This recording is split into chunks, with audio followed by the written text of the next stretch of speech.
वो बरसात की काली रात जब आंचल के पति की मृत्यु एक बाइक एक्सीडेंट में हो गई थी।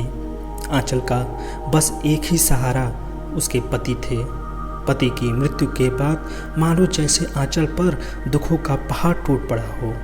आंचल की 2 बेटियां थीं, जिसकी लिखाई पढ़ाई और पालन पोषण की जिम्मेदारी अब उसके कंधों पर पूरी तरह से आ गई थी।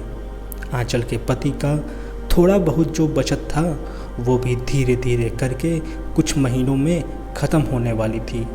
भगवान जैसे उसकी कड़ी पड़ी इच्छा लेना चाह रहे हो, क्योंकि ले देकर आंचल के पास एक ही कमाई का जरिया जो कि उसकी गाय थी, अब वह भी बीमारी से मर चुकी थी।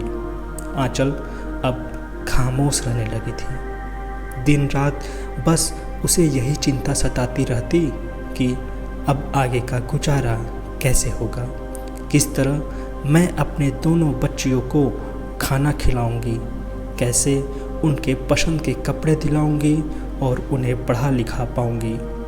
चिंता करने की वजह से आंचल का फूल सा चेहरा अब मुरझा रहा था, जो साफ उसकी बेबसी को दिखाता था।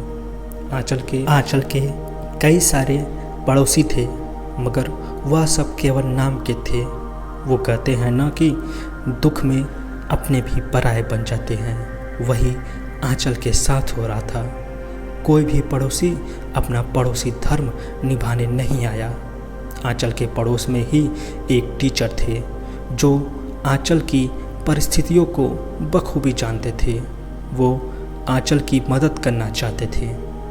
एक दिन इस टीचर ने आंचल को अपने पास बुलाया और समझाया, देखो आंचल, कुछ दिनों के लिए अगर मैं तुम्हारी मदद कर भी दूं, तब भी इससे तुम्हारा कोई भला ना हो पाएगा।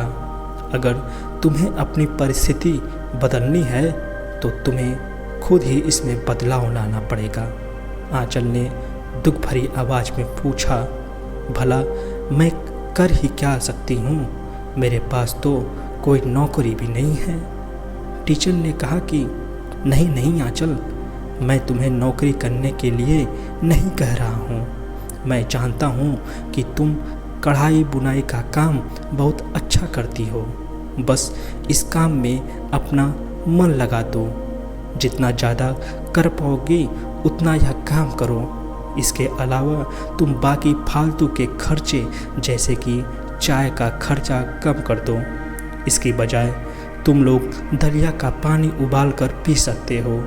इससे चाय से होने वाले नुकसान से भी बचोगे और दलिया का पानी जो सेहत के लिए अच्छा होता है, ये तुम्हें और कई बीमारियों से बचाएगा।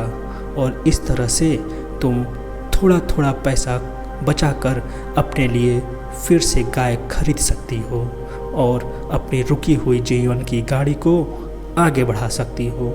आंचल को इस टीचर की बात में दम लगा। उसने ऐसा ही करना शुरू कर दिया।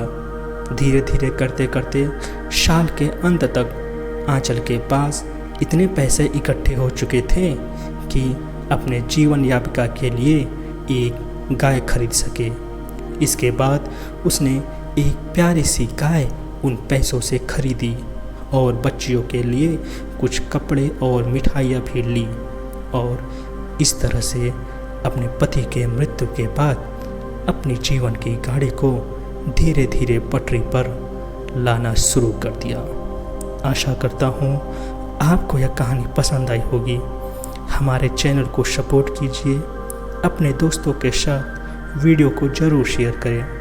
ऐसे ही और वीडियो देखने के लिए हमारे चैनल को सब्सक्राइब करना ना भूलें।